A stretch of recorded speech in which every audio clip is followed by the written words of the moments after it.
नमस्ते। मैं आज आप लोगों को एक ऐसे क्षेत्र में ले जाऊंगा जहां से हमारा मन और आंखें नहीं हट सकते, यानी प्रकृति। प्रकृति यानी सूर्य, चंद्रमा, पेड़ पौधे, झरने, तालाब, फूल इत्यादि, जिन्हें देखने पर हमारा जो मन होता है, हमारी जो आंखें होती है, वो कभी हटती नहीं, हटने की चाह भी नहीं रखते। तो इसी को देखते हुए आज मैं प्रकृति के सुकुमार कवि कहे जाने वाले सुमित्रानंदन पंत की कविता पर्वत प्रदेश में पावस को लेकर उपस्थित हुआ हूं, जो कक्षा 10 के स्पर्श भाग 2 में संकलित है। तो पर्वत प्रदेश में पावस का अर्थ है, पावस मतलब वर्षा। पर्वत यानी जानते ही आप लोग, पर्वत यानी पहाड़। तो पर्वत क्षेत्र में वर्षा हो रही है और उसका वर्णन इस कविता में की गई है। तो सबसे पहले इस कविता को पढ़ने से पहले सुमित्रानंदन पंत के कुछ संक्षिप्त जीवनी को जान लेंगे। तो चलते हैं इनके जीवनी में। इनका जो जन्म हुआ है वो 20 मई सन 1900 को उत्तरांचल के कौसानी अल्मोड़ा जिला में हुआ है। इनके साहित्य में छायावाद के 4 कवि थे, उनमें से एक है सुमित्रानंदन पंत। ये प्रकृति प्रेमी थे। प्रकृति प्रेमी होने के कारण इन्हें प्रकृति के सुकुमार कवि भी कहे जाते हैं। मैं पहले भी बताया था इस चीज को।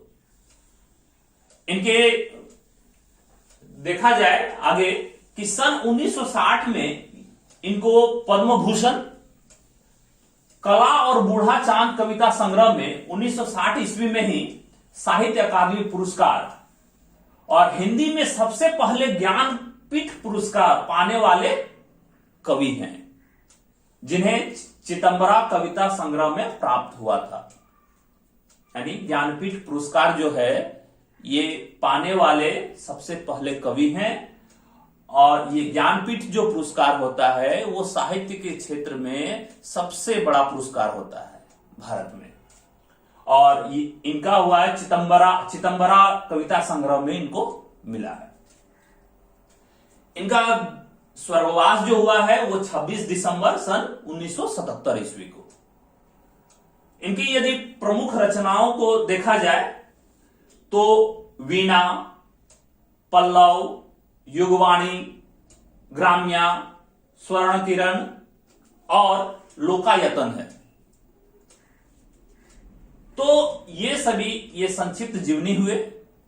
अब हम लोग सुमित्रानंदन पंत के पर्वत प्रदेश में पावस कविता के बारे में पढ़ेंगे।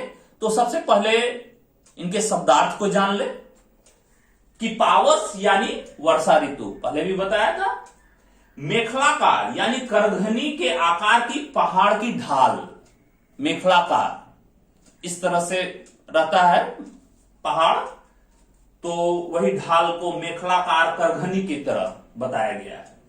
सहस्र यानी 1000, दृग यानी नेत्र, अवलोक यानी देखना, नीरव यानी शांत, अनिमेष एकटक, रव यानी आवाज, सभय यानी भय के साथ, भूधर यानी पर्वत, इंद्रजाल यानी जादूगरी। तो ये हुए शब्दार्थ। और इसके बाद हम लोग इस कविता के पाठवाचन में चलेंगे। तो सबसे पहले पाठवाचन। पावस ऋतु थी पर्वत प्रदेश, पल पल परिवर्तित प्रकृति वेश, मेखलाकार पर्वत अपार, अपने सहस्त्र दृग सुमन फाड़, अवलोक रहा है बार बार, नीचे जल में निज महाकार, जिनके चरणों में पला ताल, दर्पण सा फैला है विशाल। गिरी का गौरव गाकर झरझर, मद में नस नस उत्तेजित कर, मोती की लड़ियों से सुंदर, झरते हैं झाग भरे निर्झर। गिरिवर के उर से उठ उठकर, उच्चाकांक्षाओं के तरवर, है झांक रहे नीरव नवभर। अनिमेष अटल कुछ चिंता पर, उड़ गया अचानक लो भूधर, फड़का अपार वारिद के पर। रवशेष रह गए हैं निर्झर, है टूट पड़ा भू पर अंबर। धस गए धरा में सफेद साल, उठ रहा धुआं जल गया ताल। यो जलद यान में विचर विचर, था इंद्र खेलता इंद्रजाल। तो ये है पाठवाचन। तो इसके बाद हम लोग ये 3 पंक्तियां जो दी गई है, तीनों पंक्तियों के भावार्थ को जानेंगे।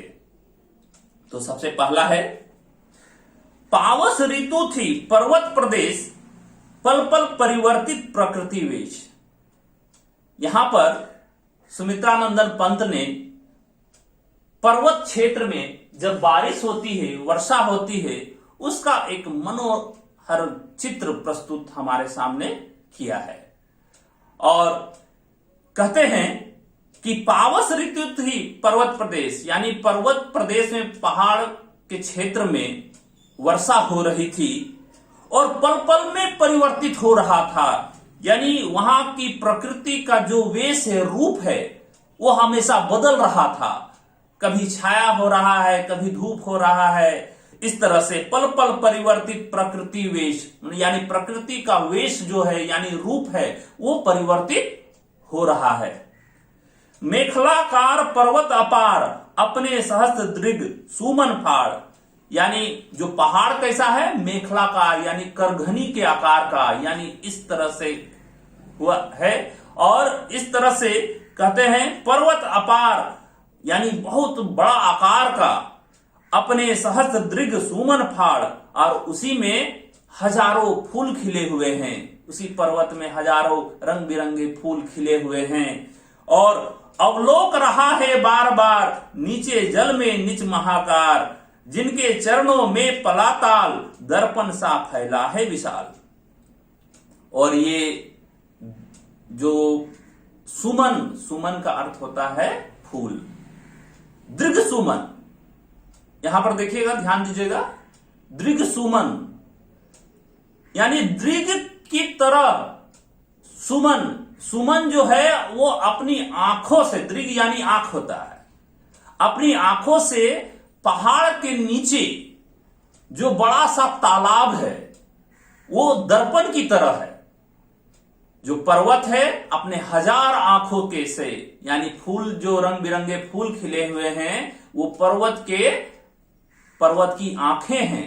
और उन्हीं आंखों से अपना स्वरूप, इतना बड़ा स्वरूप जो है, वो तालाब में यानी दर्पण में अपना चेहरा देख रहा है। कितना ही सुंदर वर्णन यहां पर किया गया है कि यहां पर जिस तरह से वर्णन किया गया है, जैसे एक मानव जो होता है दर्पण में अपना चेहरा देखता है, यानी मानवीकरण अलंकार का यहां प्रयोग किया गया है।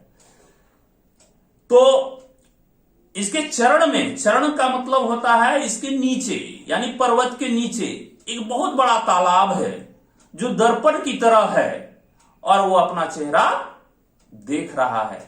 किसके द्वारा? अपनी फूल रूपी आंखों के द्वारा, जो हजारों रंग बिरंगे फूल खिले हुए हैं। तो आगे चलते हैं। अगली पंक्ति जो है, गिरी का गौरव गाकर झरझर, मद में नस नस उत्तेजित कर, मोती की लड़ियों से सुंदर, झरते हैं झाग भरे निर्झर। देखिए, गिरिवर के उर उठ उठ कर, उच्चाकांक्षाओं से तरवर, हे झांक रहे नीरव नव पर, अनिमेष अटल कुछ चिंता पर।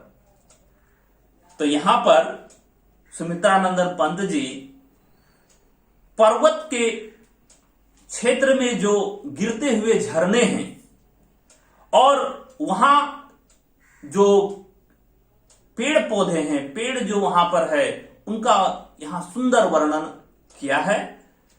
इन्होंने ये कहते हैं कि गिरी का गौरव, यानी गिरी यानी पर्वत, अपना गौरव झरने की भांति, यानी झरने से अपना गौरव बता रहे हैं। यानी झरना जब गिरता है पर्वत से तो एक आवाज, ध्वनि सुनाई देती है, कलकल की आवाज सुनाई देती है। उसमें क्या होता है, मद में नस नस उत्तेजित कर, और इस प्रकार गिरता है जैसे कि नस में उत्तेजना आ गई हो।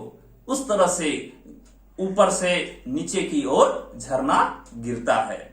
और मोती की लड़ियों से सुंदर झरते हैं झाग भरे निर्झर। और किस प्रकार उसका झरना कैसा है, निर्झर कैसा है कि ऊपर से झाग भर, यानी झाग की तरह नीचे गिरता है, और जब नीचे जब टकराता है तो मोतियों की लड़ियों की तरह सुंदर दिखाई देता है, कि जैसे उसका जो बूंद जो पड़ता है वो मोतियों की लड़ियों की तरह दिखाई देता है। तो कितना सुंदर दिखाई देता है, इसका वर्णन यहां पर कवि ने किया है। उसके बाद कहते हैं, गिरिवर के उर से उठ उठ कर उच्चाकांक्षाओं से तरवर। कहते हैं कि उच्च आकांक्षाओं से, यानी पर्वत में जो पेड़ उगे हुए हैं वे उच्च आकांक्षाएं लिए हुए, अपने मन में एकदम अपनी इच्छाओं को और ऊपर ले जाने के लिए उच्च आकांक्षा, यानी अपनी चाह रखने का, ऊंचा चाह रखने के लिए, और उठ उठ कर तरवर है सो झांक रहे नीरव नव पर। शांत जो आकाश है उसकी ओर टकटकी लगाकर वो पेड़ देख रहा है। अनिमेष अटल कुछ चिंता पर, यानी किस तरह वो पेड़ नभ की तरफ देख रहा है, नभ यानी आकाश, शांत आकाश की ओर पेड़ है सो झांक रहा है।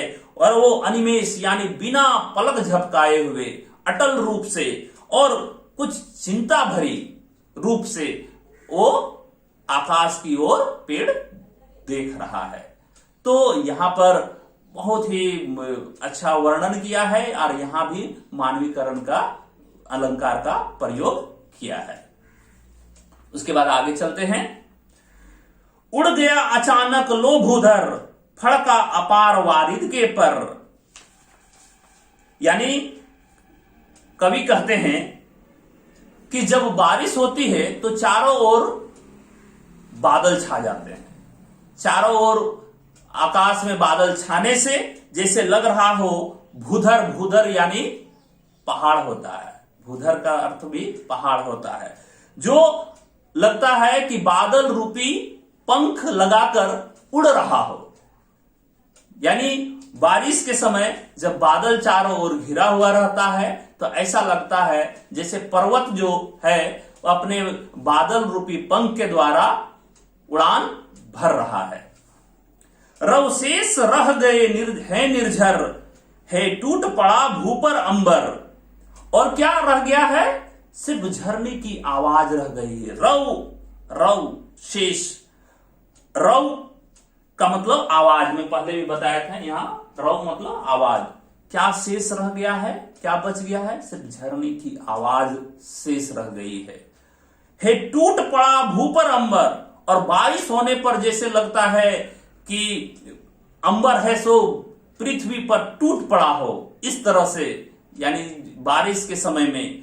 और धंस गया धरा में समय साल, उठ रहा धुआं जल गया ताल, यो जलद यान में विचर विचर, था इंद्र खेलता इंद्रजाल। कहते हैं कवि कि इस तरह से बारिश हो रही है कि जैसे कि वहां पर्वत में बारिश होने से धंस गया हो, और साल जो पेड़ होता है वो भी नीचे खिसक गया हो, धरती पर धंस गया हो। और बारिश होने के बाद तालाब में, यानी जल गया ताल का अर्थ होता है तालाब। जब तालाब में बारिश होती है तो देखते होंगे कभी की धुआं जैसा निकलता रहता है, तो उसी तरह लग रहा है कि तालाब में बारिश होने से धुआं उठ रहा हो और जैसे जल रहा हो, तालाब है सो जल रहा हो। और उसके बाद कहते हैं यो जलद यान में विचर विचर था इंद्र खेलता इंद्रजाल। और जलद यान यानी जलद का अर्थ होता है बादल। बादल रूपी यान में, जहाज में चढ़ करके पर्वत जो है विचर विचर करके था इंद्र खेलता इंद्रजाल। बारिश के देवता कौन है? इंद्र। और इंद्र है सो अपनी जादूगरी दिखा रहे हैं, यानी इंद्रजाल में सबको फंसाए हुए हैं जादूगरी कि कभी मौसम है सो हमेशा परिवर्तित होता रह रहा है, कभी बारिश हो रही है, कभी कम पड़ रहा है, कभी जैसे कि तालाब में बारिश हो रही है तो उसमें धुआं निकल रहा है। तो इस तरह कई तरह के रूप यहां पर दिखाई दे रहे हैं। तो यानी कि कवि जो है अपने मनोभाव से वहां का जो पर्वत प्रदेश में जो वर्षा हो रही है इसका बहुत बड़ा ही मनोहर और मनोहारी चित्र प्रस्तुत हमारे सामने किया है। तो इसके बाद हम लोग अगले वीडियो में इस पाठ के कुछ महत्वपूर्ण प्रश्नोत्तर के बारे में जानेंगे। धन्यवाद।